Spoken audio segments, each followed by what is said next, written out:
is there something about chronic pain that spiritual understandings can be particularly good for? I think these older models make us think seriously about what chronic pain could mean for someone's life path, right? So I'm thinking about um, people in the field of medical humanities have talked about the ways in which our narratives of selves get disrupted by an event of illness or pain, right?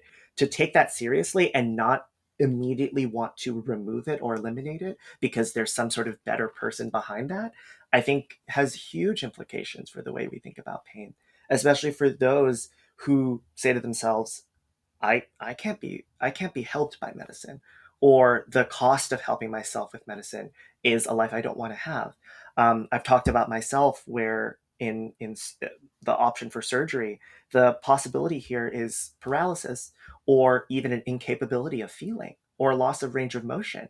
And I think about the ways in which, in a medical context, the problem has been solved, but these other attending consequences that have psychological and emotional effects don't seem to be part of that conversation. So that's tentatively how I would respond to that.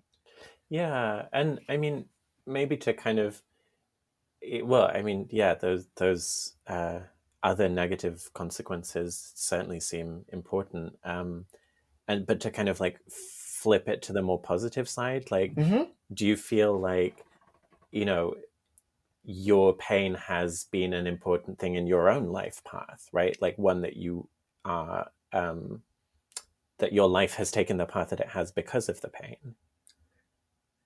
The funniest thing is, I think for the longest time, I felt such pressure to disavow that fact. That pain was formative of so much of how I understand myself, my relations to others.